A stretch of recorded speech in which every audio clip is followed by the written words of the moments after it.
Exode à partir du verset 22. 30-22. Yahweh parla aussi à Moïse en disant: prends des choses aromatiques les plus exquises, de la myrrhe fraîche, le poids de 500 siècles, la moitié de cinnamon odorifiant, c'est-à-dire le poids de 250 siècles, et du roseau aromatique de 250 siècles, de la casse le poids de 500 siècles, selon le siècle du sanctuaire, et un hin d'huile d'olive, et tu en feras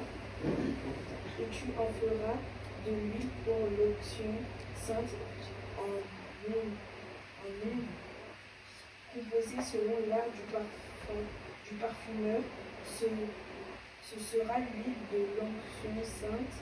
Puis tu anointeras la tente d'assignation et l'arche du témoignage, la table et tous ses ustensiles, le chandelier et ses ustensiles, et l'autel du parfum, et l'autel des holocaustes, et tous ses ustensiles, la cuve et la base. Ainsi tu les sanctifieras, et ils seront une chose très sainte. Tout ce qui les touchera sera saint. Tu oindras aussi Aaron et ses fils, et les sanctifieras pour exercer la prêtrise. Tu parleras aussi aux enfants d'Israël en disant: ce me sera une huile d'onction sainte dans toutes vos générations. On n'en mordra point la chair d'aucun homme, et vous n'en ferez point d'autre de même proposition.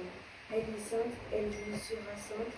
Quiconque proposera un ongle semblable et qui en mettra sur un autre sera retranché de ses pairs. Et donc ici nous avons, c'est un texte qui Exode, c'est un livre Exodos, hein, en grec, ça veut dire sortie. Donc c'est un livre, ça fait partie des 5 livres écrits par Moïse. Nous avons la Genèse, nous avons Deutéronome, nous avons Nombre, nous avons Lévitique, et puis nous avons ce livre Exode, d'accord? Alors, quand Dieu a sorti ce peuple, Israël ici, c'était un peuple qui était sous la domination, de l'Égypte, sous Pharaon, 430 ans, cette domination, puis 430 ans, et Dieu a mis fin à travers Moïse, et il les a sortis. L'Égypte, c'était une nation polythéiste.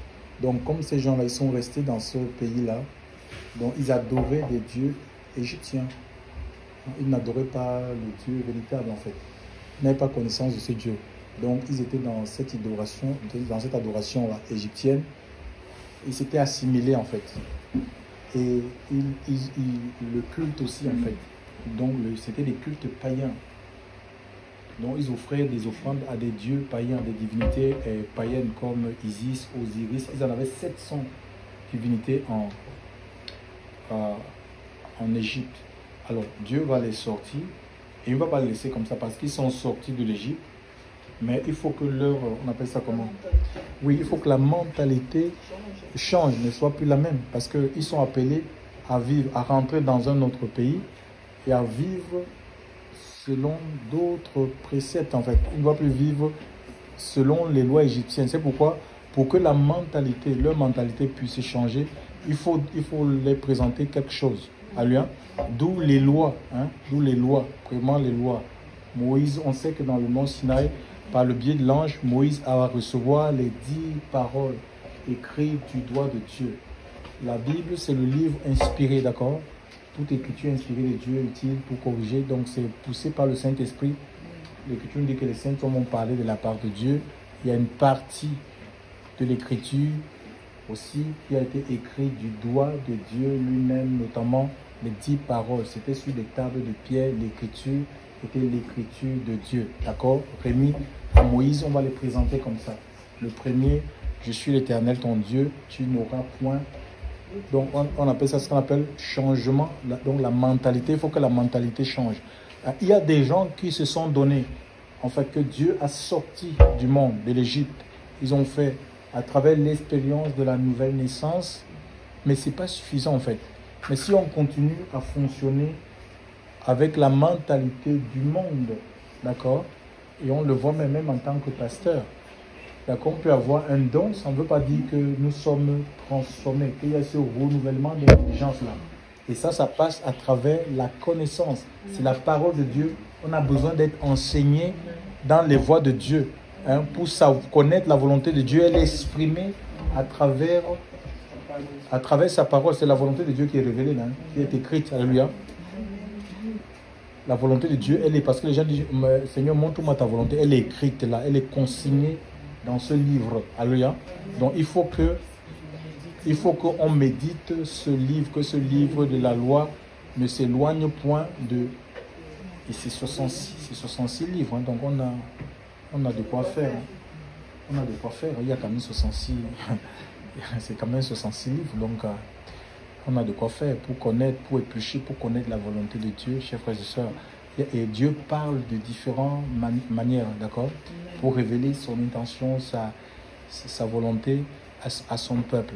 Donc ils vont recevoir des lois. Donc là, pour qu'ils ne vivent plus comme des païens, qu'ils ne vivent plus selon les lois égyptiennes, d'accord. L'Égypte, c'est le monde, c'est l'iniquité, ou la loi de l'iniquité, d'accord. Parce que si nous, même si Dieu nous a extraits du monde par l'offrande de Christ, et si on veut continuer à vivre, quoique ayant la connaissance, d'accord, de Christ, ayant les yeux ouverts, je peux dire même les yeux ouverts, parce que la nouvelle naissance, c'est quoi? Nous avons la conversation de... Il y a un prêtre là, dans l'écriture, Nicodème, avec le Seigneur. Il dit, si un homme n'est né d'eau et d'esprit, il ne peut pas voir. D'accord? Et il va réitérer ça 2 fois. Si un homme ne naît d'eau et d'esprit, il ne peut pas entrer. Il ne peut pas voir, il ne peut pas entrer. Parce que pour entrer, il faut avoir des yeux ouverts. Et le Seigneur ouvre, ce sont les yeux du cœur. D'accord? Le cœur que tu vois là. Le cœur, c'est le corps en miniature en fait. Hein? C'est le corps, le cœur a les yeux. Le cœur a des oreilles, ça peut entendre. Le cœur a le nez. Le cœur a la bouche, ça peut parler. Tu peux parler dans ton cœur. D'accord? Donc même si ton mari te dit que ne prie plus ici. D'accord? Tu peux avoir une persécution à travers ton mari. Ou même tu peux aller dans des endroits où on te dit, on ne prie pas ici, dans une maison, une famille qui n'accepte pas ta foi. Mais tu ne vas pas dire, parce que tu vas commencer à crier à l'injustice par rapport à... Tu pries, tu veux prier dans ton cœur, Dieu entend. D'accord? Dieu peut entendre la prière dans ton cœur. Il sait que la circonstance fait que il nous faut la sagesse en fait. Hein? Il faut qu'on vive, on a besoin de la sagesse pour fonctionner dans le cosmos, dans ce monde. Il faut parfois la sagesse. Tu ne vas pas aller t'imposer dans une entreprise. Tu as 7 heures de travail. Hein? On te donne 7 heures de travail, ce n'est pas 7 heures au travail, 7 heures de travail. D'accord? Et toi, tu dis, oui, j'ai mon programme, j'ai mes programmes de prière, donc trop zélé, un excès de zèle. J'ai mon programme de prière, je sais que tous les jours, je dois prier à 11 heures, mais ton travail, c'est de 7 heures, je ne sais pas où, à 13 heures. Tu ne peux pas, tu peux décaler, le Seigneur ne t'en voudra pas. Non. Parce que si tu as un programme, peut-être, tu as mis qui est assidu, qu'il te faut prier tous les 11 heures, maintenant que tu as un travail, ou tu ne vas pas refuser le travail parce que j'ai quand même, ça va empiéter sur mon programme, mais c'est l'ignorance. Il y a beaucoup de chrétiens comme ça qui sont dans la confusion et ils vont vous dire que non, ils sont persécutés. C'est un manque de connaissance, d'accord? Parce que la connaissance là pour nous transformer, pour ça renouveler notre intelligence et renouveler, chers frères et sœurs, à travers ce livre. Non seulement le livre, mais Dieu nous donne des instructeurs, d'accord? Il y a des conducteurs. Hein? Nous avons dans les Écritures, il y a ça c'est la rencontre du Seigneur avec l'eunuque éthiopien, dans Actes chapitre 8. Hein? Il était en train de lire le parchemin du prophète Ésaïe. Et Philippe va s'approcher de lui en lui posant la question, comprends-tu ce que tu lis? Il va dire, mais comment comprendrais-je s'il n'y a personne qui... Oui, si personne ne lui explique. Donc il y a des choses que, oui, on peut comprendre qu'il ne souffre d'aucune explication en fait. Que quand tu lis, tu comprends. Mais il y a certains passages qui sont codés, d'accord? Hein, il y a certains... Et on peut penser qu'il y a des contradictions. Donc, ça, et Dieu va oindre quelqu'un. Il va donner... C'est pourquoi il y a les ministères, apôtres, prophètes, évangélistes, pasteurs. Et ministère, c'est pour l'édification. Alléluia. C'est aussi pour expliquer les Écritures aux gens. Donc, on ne peut pas dire que, oui, nous, on n'a plus besoin des apôtres, on n'a plus besoin, que c'est un temps qui est révolu. Le ministère apostolique est fini. Il y a des gens qui croient ça, hein, que le ministère apostolique est fini quand Jésus et quand le dernier apôtre est rentré dans la tombe. C'est pas vrai. Et que le Seigneur avait choisi 12, c'est fini. C'est pas vrai. Nous voyons même à la Pentecôte, quand ils étaient dans la chambre obéissant à la parole du Maître, ils ont choisi une autre personne qui a remplacé. Il y a un apôtre qui avait été choisi pour remplacer Judas. Judas qui avait trahi le Seigneur. Ils avaient choisi quelqu'un, d'accord? Matthias. Ils avaient choisi quelqu'un. Et l'apôtre Paul n'a pas été appelé par Jésus physiquement. C'est plus tard. C'était quelqu'un qui était un religieux et que le Seigneur, dans la folie de cet homme, son zèle excessif pour tuer, emprisonner tous ceux qui invoquaient le nom du Seigneur, qu'il sera attrapé par le Seigneur et Dieu va faire de lui apôtre des nations. Alléluia. Il va l'appeler à l'apostolat. Donc, ce ministère-là, et tant qu'il y a l'Église sur la terre, l'Esprit de Dieu continue à susciter les apôtres, les prophètes, les évangélistes, les pasteurs, les docteurs, pour construire, pour bâtir son Église. Alléluia. À travers les enseignements. On peut bâtir à travers les enseignements, à travers sa parole. Gloire à Dieu. Donc, il y a ici, donc, les commandements sont donnés et Dieu va aussi, il va les donner ce qu'on appelle le culte, parce qu'ils étaient adonnés au culte païen. Il va les donner un culte. Donc, il y a comme un changement, en fait. Il change tout. En Christ, on devient une nouvelle création, en fait. Donc Dieu change même leur façon d'adorer. Maintenant, ils sont appelés, ils adoraient plusieurs divinités. Ils sont appelés à adorer un seul Dieu. Alléluia. Et il les montre comment est-ce que ça doit se passer. Nous voyons ici, l'Écriture parle de la composition. Cette huile-là, l'huile d'onction, on a 5 ingrédients. Casmine, cinnamone, roseau aromatique, l'huile d'olive. C'était un mélange de tous ces ingrédients pour avoir ce qu'on appelle cette mixture-là. L'onction d'huile, une huile qui était parfumée. L'huile d'olive, ce n'est pas l'huile d'onction. L'huile d'olive, c'est l'huile d'olive. D'accord? Quand on dit on va faire la prière d'onction, qu'est-ce qu'on parle de prière d'onction?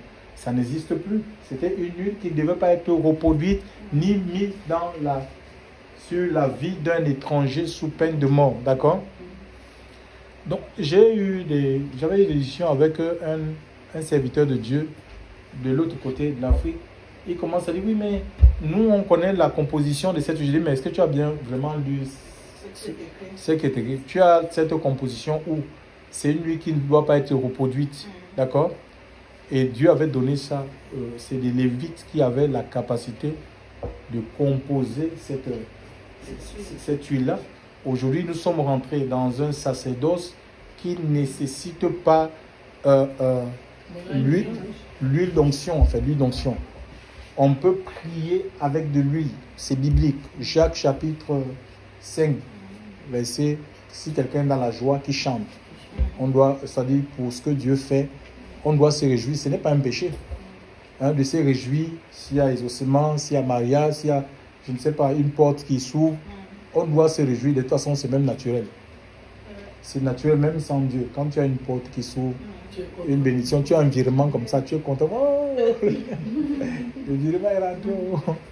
Tu commences à sauter. C'est naturel, d'accord? Mais si on est dans la souffrance, l'Écriture ne doit pas nous lamenter. Il dit, on ne doit pas se lamenter. Ce n'est pas en se lamentant que tu vas changer quelque chose. Il dit, tu dois prier en fait, d'accord? Il dit que dans la souffrance, on doit prier. Et si on est malade, on appelle. C'est-à-dire que tu peux appeler. Ce n'est pas les anciens qui s'imposent à toi, en fait. Hein? C'est toi-même qui sens la nécessité que je vais appeler un ancien pour prier pour moi. Ce n'est pas un ancien qui s'impose, qui s'incruste dans ta vie. Alléluia. Ce n'est pas ce que l'Écriture dit. Hein. Donc voilà, et en noyant d'huile, même le Seigneur avec ses disciples durant son ministère, si vous lisez bien que ce soit le livre de Luc, vous allez voir que les apôtres, ils priaient sur les malades, les apôtres de Jésus, en noyant d'huile. Il n'est pas dit en noyant d'huile d'onction, c'est l'huile. L'olive, c'est une plante qui est cultivée dans leur région. Il y a des régions où ça n'existe pas. Donc l'huile, c'est l'huile, que ce soit l'huile Menyanga, que ce soit, je ne sais pas, l'huile d'arachide, colza, machin, tout. C'est pas que l'huile soit quelque chose, c'est un symbole. Alléluia. Donc, Dieu, c'est la foi. Dieu honore la foi. S'il y a la foi, qui est même huile, qui n'est pas huile, le Seigneur va agir. D'accord? Donc, voilà. Cette huile-là, donc, c'est un mauvais vocabulaire, dit que non. On a l'huile, d'abord, c'est l'huile d'olive dans nos églises, on a connu ça. Même nous-mêmes, on a eu des consécrations. Quand ils m'ont consacré diacre, c'est l'huile d'olive qu'ils ont versée sur ma tête. Ils ont appelé ça l'huile d'onction. Donc ce n'est pas l'huile d'onction, c'est l'huile d'olive. C'est l'huile d'olive, en fait. Et un ingrédient ne peut pas... On ne peut pas dire que... On peut pas appeler ça l'onction d'huile. C'était 5 ingrédients qui rentraient dans la composition de cette huile-là. Donc, cette huile-là était appliquée sur tous les instruments qui devaient servir. Une façon de les mettre à part. Alléluia. Et cette onction-là est aussi sur les sacrificateurs. D'accord? C'est les sacrificateurs, on mettait sur les sacrificateurs, on mettait sur les rois. Et les sacrificateurs oignaient les rois. Ce sont les sacrificateurs qui oignaient les rois. D'accord? Ou les prophètes qui oignaient les rois. Et les anciens aussi. Donc, alors, ici, c'est un sacerdoce qui était quand même restreint. Hein. Il fallait être la tribu de Lévi. Donc, l'huile d'onction, là, c'est l'image du Saint-Esprit, en fait. D'accord? C'est l'image du Saint-Esprit qui est accordée aux croyants. La condition pour recevoir l'Esprit de Dieu aujourd'hui, il n'est pas question de devenir juif. Il y a des gens qui veulent devenir juifs, d'accord, ou de judaïser, de rentrer dans la religion juive. Il y en a même certains qui cherchent leur origine, ils font des études pour chercher s'ils ne viennent pas de la tribu de Lévi. Vous vous rendez compte? Jésus est venu, et dans Jean 7, on peut lire Jean 7 à partir du verset 39.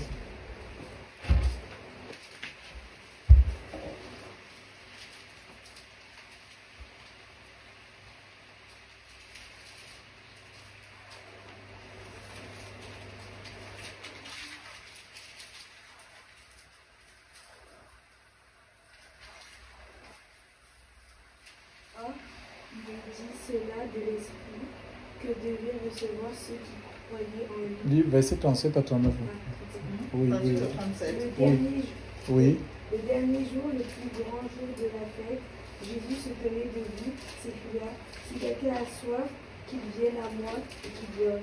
Ceux qui croient en moi des fleuves d'eau vive couleront du son sein, comme dit l'Écriture. Oui, continue, car... Or, il dit cela de l'Esprit que devaient recevoir ceux qui croyaient en lui, car le Saint-Esprit n'est pas encore donné, parce que Jésus n'était pas encore glorifié. Donc quand le Seigneur, vous savez qu'il a fait 3 ans de ministère, d'accord, sur la terre, il donne cette parole-là en train de rendre ministère à une foule. Il y avait une foule compacte, c'était une fête juive, appelée la fête... Sukkot, c'est la fête des cabanes. D'accord? Il va se lever en criant, si quelqu'un dans la foule, la salle, qui vienne à moi. Et le verset 38 qui disait cela, de l'esprit que devaient recevoir ceux qui croiraient. Pourquoi? Parce que au moment où il était en train de donner cette parole, l'Esprit de Dieu n'était pas encore libéré. D'accord? Pourquoi? Parce qu'il n'avait pas encore connu la crucifixion. Donc il a fallu sa mort, son ensevelissement, chers frères et sœurs, la résurrection et l'ascension. Parce que quand il est ressuscité, il est resté encore 40 jours avec les apôtres, les disciples, il enseignait. Et Et puis voilà, il les a demandé de partir à la chambre haute. 10 jours après sa montée, dont l'Esprit de Dieu est descendu sur les 120 qui étaient dans la chambre haute. Pierre s'est levé. Il a prêché. Il y a 3000 qui se sont rajoutés à eux. D'accord? 3000 qui ont reçu l'Esprit de Dieu. D'accord? Donc voilà, on voit ici que c'est un don pour les croyants. Ce n'est pas pour une élite. Donc aujourd'hui, on ne peut pas dire, oui, moi comme je sais, moi qui suis l'appelé de Dieu, j'ai le Saint-Esprit. Toi, tu n'as pas le Saint-Esprit. Tous les gens qui croient au Seigneur, il les donne, il les marque de son sceau, d'accord? Il les marque de son esprit, ils reçoivent cette huile-là, cette huile dorée, la présence de Dieu. Alléluia. C'est le sceau de l'identification, d'accord? C'est le sceau de la reconnaissance. Le Seigneur nous reconnaîtra au sceau, d'accord? Il reconnaît ses enfants au sceau. Si on n'a pas l'Esprit de Dieu, on peut lire dans le livre de Romains chapitre 8. Romains 8. On peut lire Romains 8. Romains 8, à partir du verset 7. Qu'est-ce qu'il dit?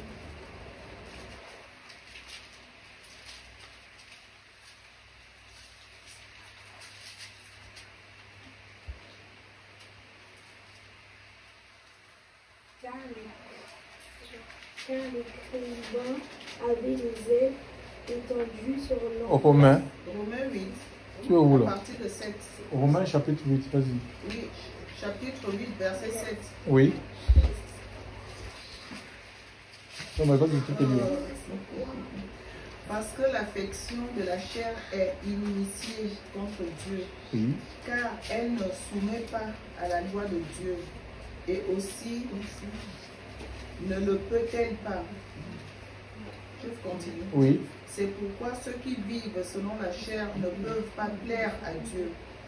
Pour vous, ne vivez pas selon la chair, mais selon l'Esprit. Si toutefois l'Esprit de Dieu habite en vous, mais si quelqu'un n'a pas l'Esprit de Christ, il ne lui appartient pas. Donc ici on dit que si on n'a pas l'Esprit du Seigneur, donc on voit il y a beaucoup de mouvements religieux en fait. Les gens ils appartiennent à des religions, ils ont même des certificats d'appartenance religieuse, dénominationnelle et tout ça. Donc avec même ils sont à jour de leur dîme et autres. Bon, ils pointent, ils ont des carnets où c'est le pasteur qui met le cachet. Tel mois tu as payé, l'autre mois tu as sauté. Donc tu as des arriérés de 2 mois, de 3 mois. Donc il dit que si on n'a pas son esprit, tout simplement, si tu n'as pas le Saint-Esprit, tu peux appartenir à la meilleure religion, à la première religion fondée dans ce monde. Mais tu n'appartiens pas au Seigneur, tu n'es pas connu de lui. D'accord? Tu n'es pas connu de lui. Donc tu as besoin de l'Esprit de Dieu. Tu as besoin de Jésus et Jésus te donne son esprit. Et c'est quand tu mourras. Tu peux continuer la lecture s'il te plaît. Verset 9. Tu es au verset 9. Romains 8. Et là, c'est attends, Romains 8. Oui, Romains 8, non? On a Romains 8. On n'a pas changé. Lis le verset 9. Je lis la parole du Seigneur. Pour vous, vous ne vivrez pas selon la chair, mais selon l'Esprit. Si, du moins, l'Esprit de Dieu habite en vous. Si quelqu'un n'a pas l'Esprit de Christ, il ne lui appartient pas. Et si Christ est en vous, le corps, il est vrai, est mort à cause du péché, mais l'esprit est vie à cause de la justice. Et si l'esprit de celui qui a ressuscité Jésus d'entre les morts habite en vous, celui qui a ressuscité Christ d'entre les morts rendra aussi la vie à vos corps mortels par son esprit qui habite en vous. Ah ouais, en fait, ça, donc Amen. c'est l'esprit qui nous vivifie, qui nous donne la vie, qui donne la victoire sur les œuvres de la chair. D'accord? Les désirs de la chair, en fait. C'est le Saint-Esprit. Donc, il faut appartenir, comment recevoir ça? Il faut appartenir au Seigneur. D'accord? Donc, on peut appartenir au plus grand pasteur. Moi, j'appartiens à tel pasteur. Non. Et ne pas appartenir à Christ. Et il dit, si l'Esprit qui a ressuscité le Seigneur dans les morts habite en nous, quand nous mourrons aussi, parce que nous allons connaître la mort. Il y a des chrétiens qui refusent cette réalité. Ils ne veulent pas, je ne sais pas dans quel... On ne peut pas rentrer la chair ici, et le sens, il ne peut pas hériter le royaume des cieux, ce n'est pas possible. Bon, peut-être qu'il y aura des enlèvements, comme Élie a été enlevé, il n'a pas connu la mort. Mais si Dieu veut qu'on passe par la mort, on passera par la mort, mais nous mourrons dans l'espérance du salut. D'accord? Et il dit que l'Esprit, parce que nous sommes morts dans la foi, alléluia, le Saint-Esprit, c'est l'Esprit de Dieu qui va entendre le son de la trompette, ce n'est pas toi. Toi, le corps, c'est l'Esprit de Dieu, parce que tu es mort dans le Seigneur, qui va entendre cette voix, qui va faire que tu te lèves pour aller à sa rencontre. C'est comme si le Seigneur vient maintenant là. Ce n'est pas ta chair là qui va entendre, tes oreilles naturelles qui vont, c'est pas tes oreilles naturelles qui vont entendre. Oui, si ta vie est en accord avec le Seigneur, c'est l'Esprit qui va entendre cette voix et tu vas partir. Tu vas partir dans les airs pour aller à la rencontre du Seigneur. Et le ministère que nous avons aujourd'hui, c'est un ministère, c'est pas un ministère de la chair, hein, comme dans le régime de l'Ancienne Alliance. L'apôtre Paul l'explique bien dans le livre des Corinthiens. Nous avons aussi le ministère de l'Esprit. On rend culte par le Saint-Esprit. Alléluia. Et tous les enfants de Dieu sont des sacrificateurs. Ils sont des sacrificateurs, ils sont des prêtres pour le roi. D'accord? Ils sont des prêtres. On peut lire, on va lire ça. 2 Pierre 9. Non, 1 Pierre 2, verset 9. Et une autre personne va ouvrir Apocalypse chapitre 1. Donc c'est ça la prêtrise, chers frères et sœurs. Donc les gens veulent la puissance, mais il faut qu'on exerce cette prêtrise-là. C'est la prêtrise qui nous donne la force pour que le roi naisse en nous. Le roi, c'est celui qui domine, qui gouverne, alléluia. Et Dieu nous appelle à régner dans la vie. Mais il faut l'onction, il faut la présence de Dieu, alléluia. Il faut que le sacrificateur, ce sont des gens qui se tiennent devant le Seigneur.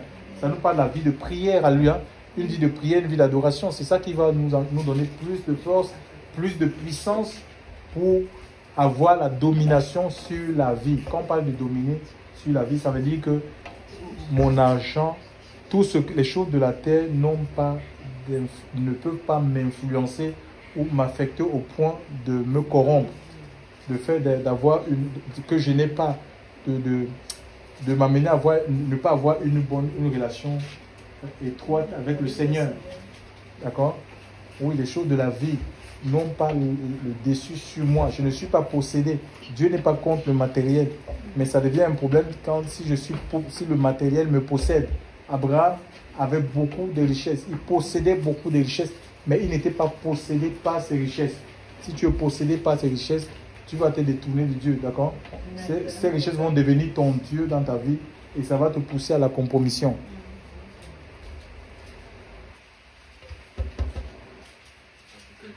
Non, 1 Pierre 2, 9, ça dit quoi?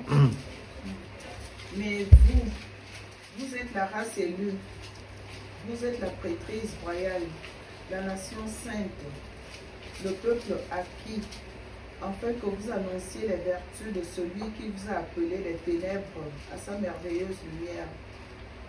Vous qui autrefois n'étiez pas son peuple, mais qui maintenant êtes le peuple de Dieu, vous qui n'aviez pas obtenu miséricorde, mais qui maintenant avez obtenu miséricorde.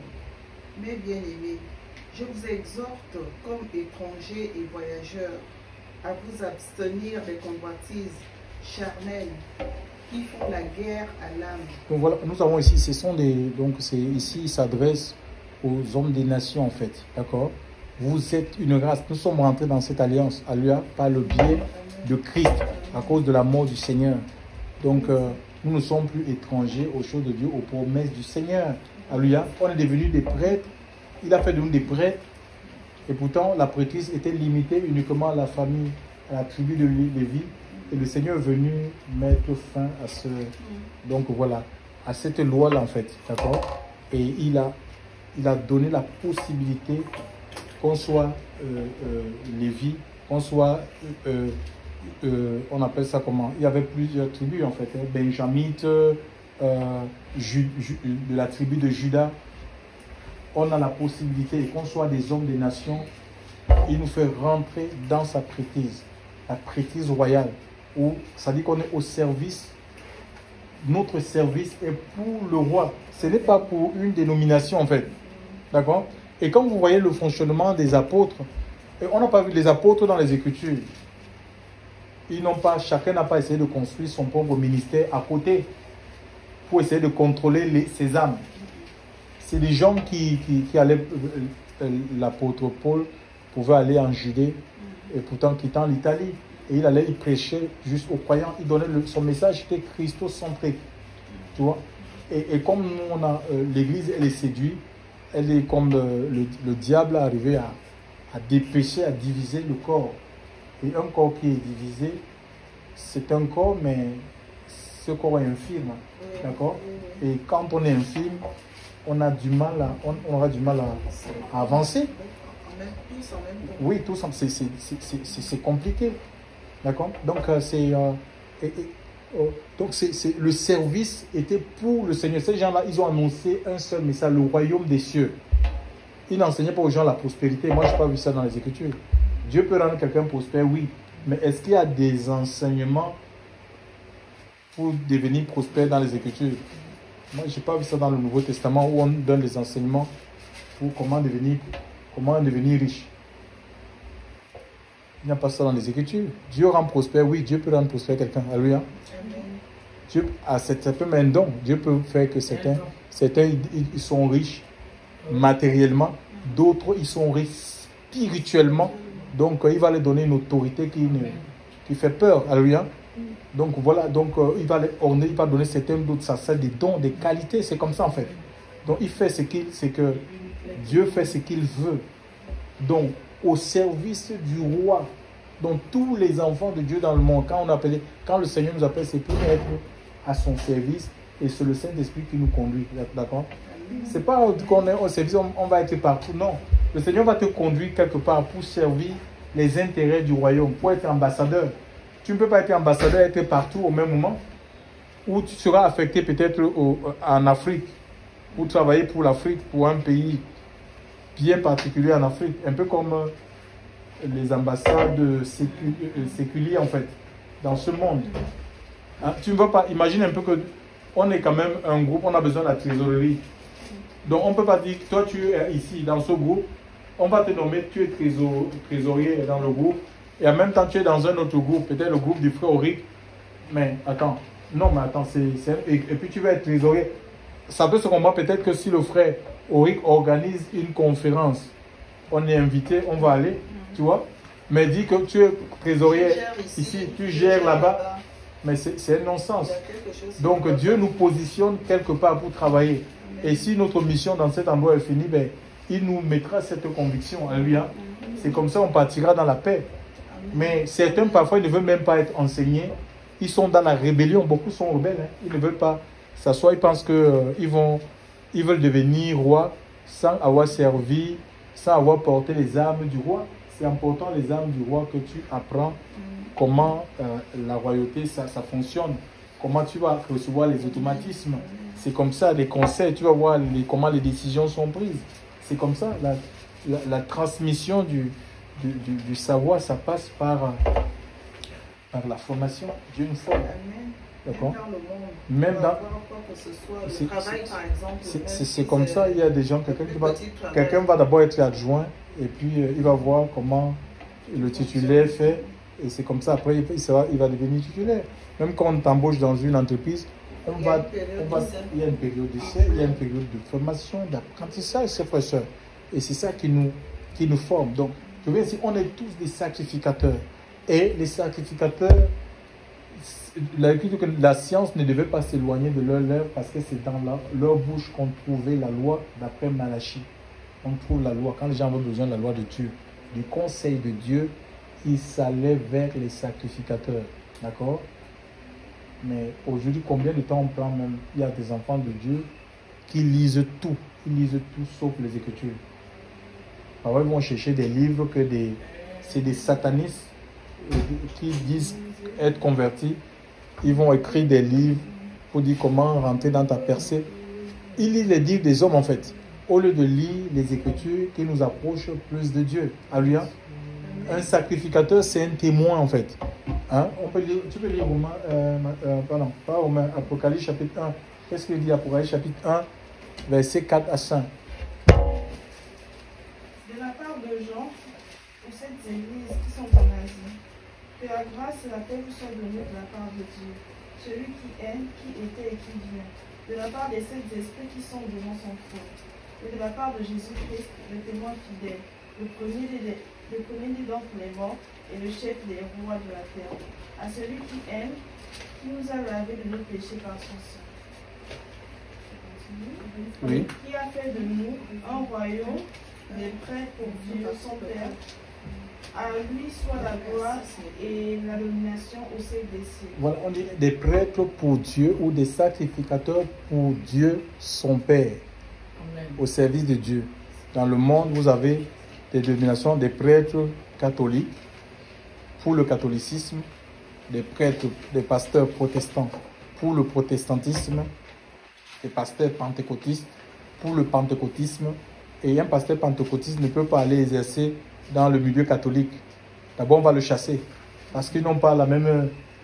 C'est pas la même vision. L'autre croit à Marie, croit qu'on peut aller au ciel par Marie. Marie est montée au ciel. On vient de fêter son ascension. Assomption. Il n'y a même pas ça dans les Écritures. Voyez un peu. Il y a cette confusion-là. Donc, et pourtant, dans le royaume, là, donc c'est dans le royaume, on est au service de Dieu. Dans le royaume, ce n'est pas au service des dénominations. On n'est pas là pour servir les dénominations. Le royaume des cieux. Le royaume des cieux, c'est d'approcher, repentez-vous. C'est le royaume là que le Seigneur est venu prôner. Et c'est dans le cœur que ça avance. D'accord? C'est dans nos cœurs que le royaume de Dieu est établi. Ce n'est pas en construisant les bâtiments, chers frères et sœurs. C'est dans le cœur que ça avance. C'est dans le cœur que le royaume des cieux est établi. Et nous, les sacrificateurs, là, c'est des gens ils représentaient Dieu sur la terre. Parce qu'ils avaient la marque de Dieu, ils avaient l'autorité de Dieu. L'onction là, il y a une odeur qui émanait, parce que c'était des ingrédients qui étaient aromatisés, c'était parfumé en fait. Quand un sacrificateur rentrait quelque part là, d'accord, non seulement il y avait, quand il marchait, parce que l'huile ça goûtait en fait, hein. Il y a un psaume 33, est-ce qu'on peut lire ça? Oui, le psaume 33. On peut lire le psaume 33.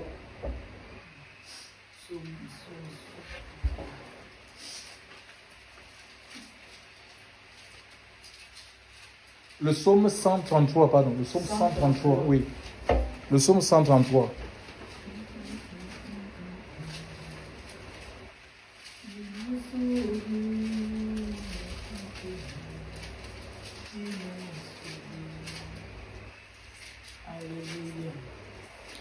Cantique des degrés de David.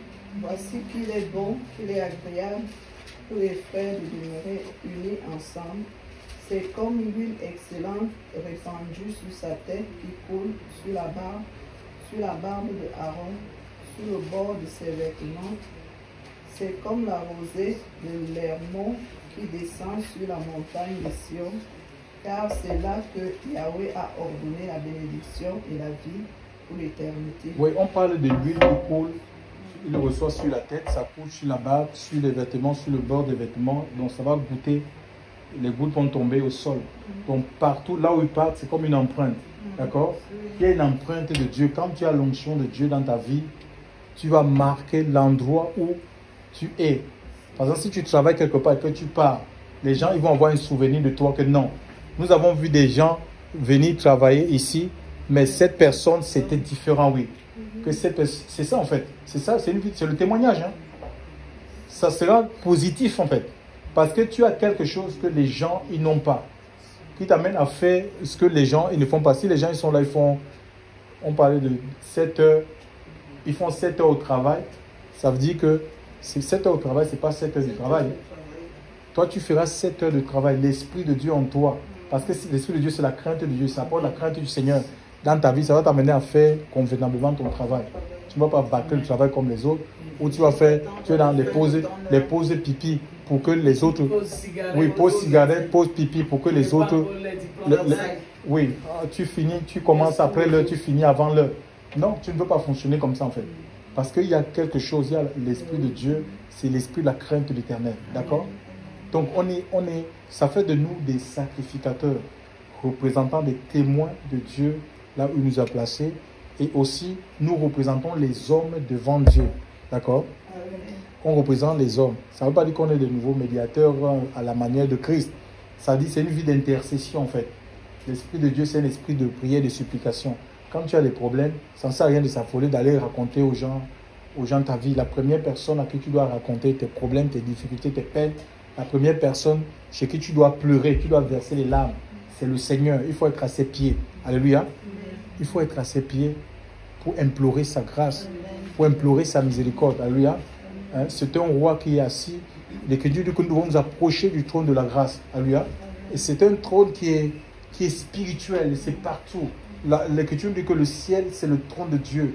La terre est son marchepied. Ça veut dire que partout où tu peux te trouver, tu t'approches en esprit, alléluia, devant ce trône-là, pour implorer le secours de Dieu qui te sera accordé au moment opportun.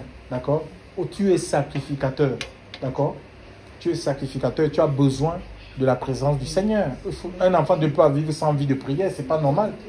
Une maison ne peut pas rester sans avoir une vie de prière. La vie de prière, c'est comme l'âme qui fait vivre cette maison, chers frères et sœurs. Alléluia.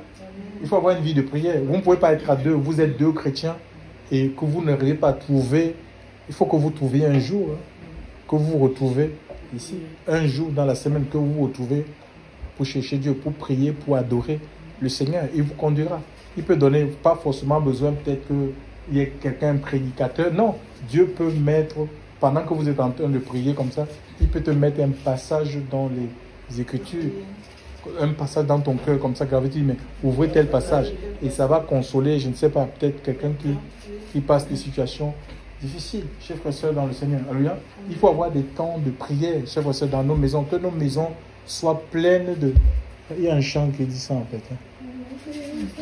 Sois pleine de joie,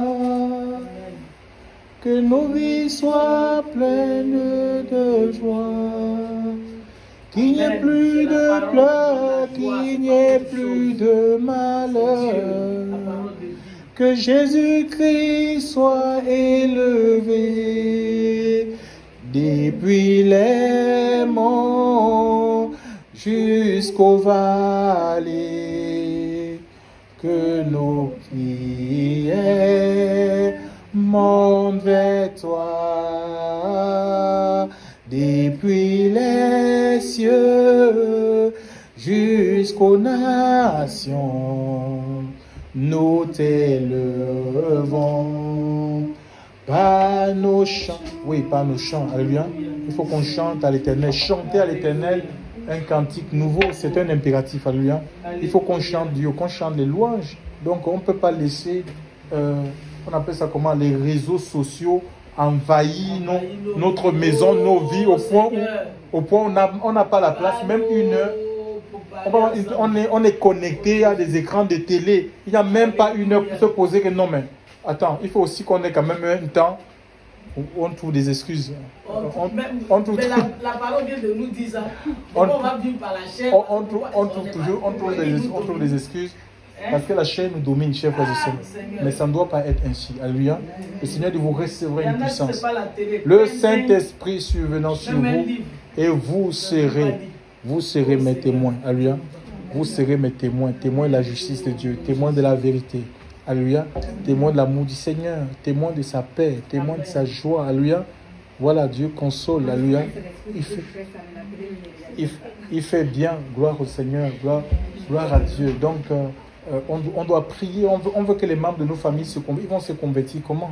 Il faut qu'on supplie le Seigneur, qu'on implore la grâce de Dieu parce qu'ils sont voilés, que les voiles le voile soit déchiré, chers frères et sœurs. Alléluia.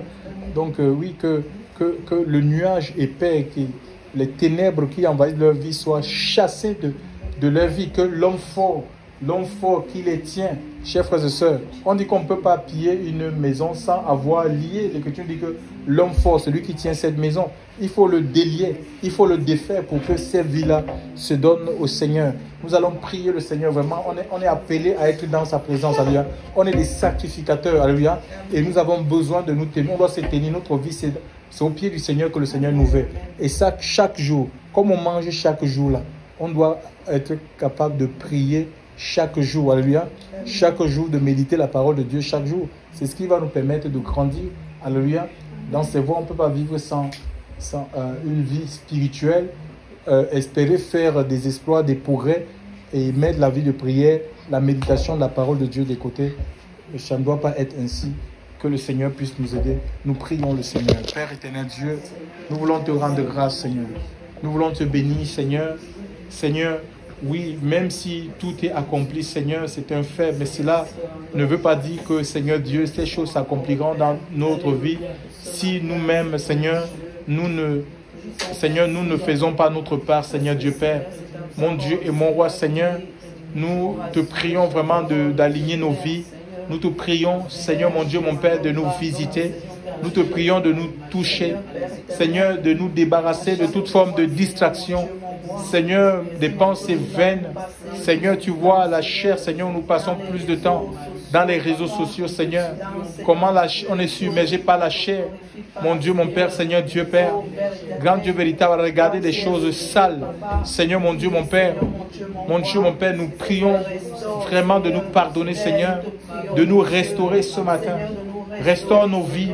Restaure la vie d'adoration, Seigneur. Restaure la vie de prière.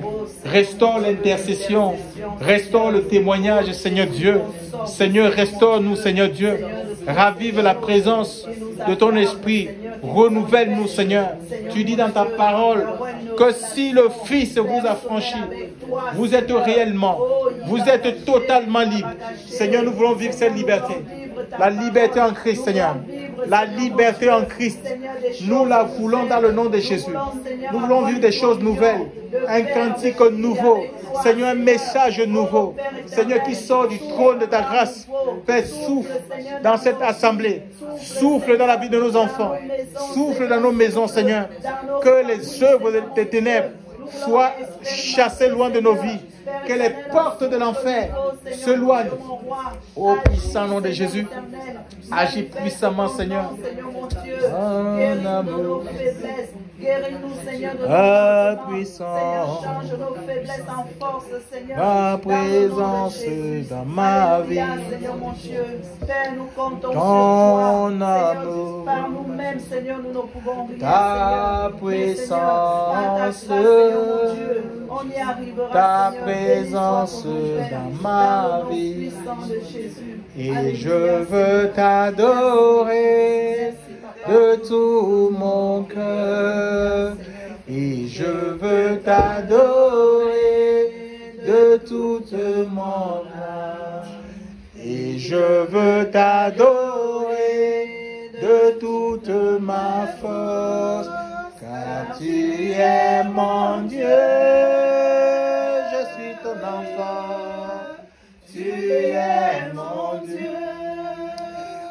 Car tu es mon Dieu, je suis ton enfant.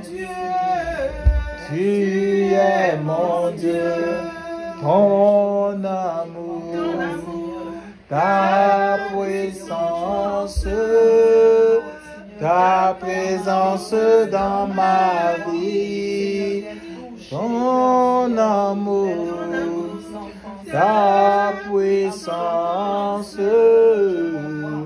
ta présence dans ma vie. Et je veux t'adorer de tout mon cœur. Et je veux t'adorer de toute mon âme. Et je veux t'adorer de toute ma force. Car tu es mon Dieu, tu es mon Dieu. Tu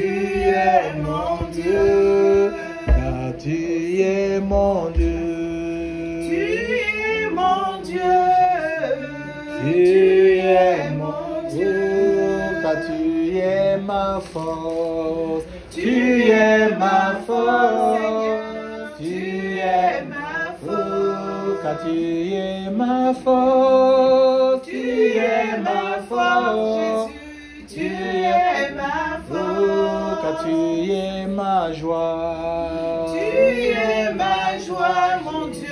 tu es ma joie, car tu es ma paix, Tu es ma paix, Seigneur. Tu es ma paix. tu es mon roi, Tu es mon roi, Jésus. Tu es mon roi.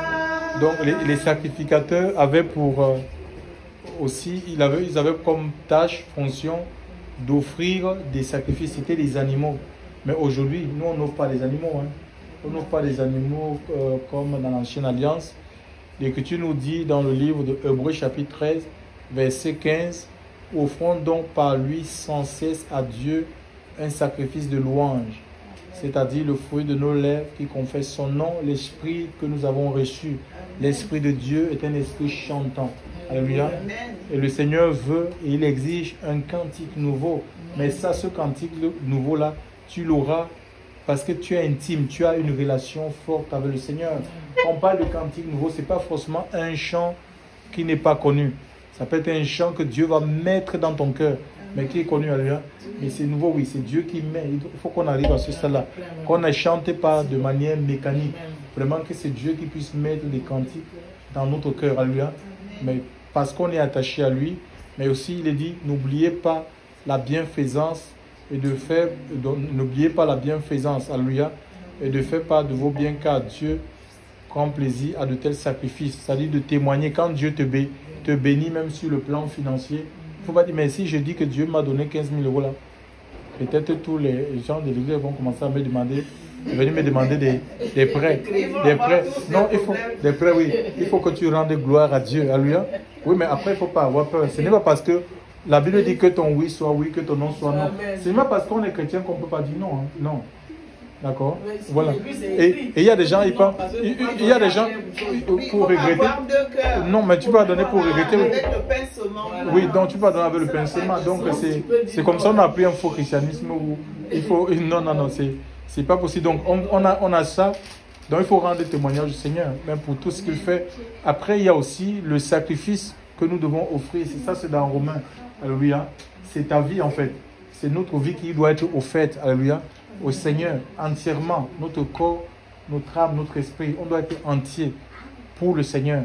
Et c'est comme ça que le renouvellement de l'esprit va se faire.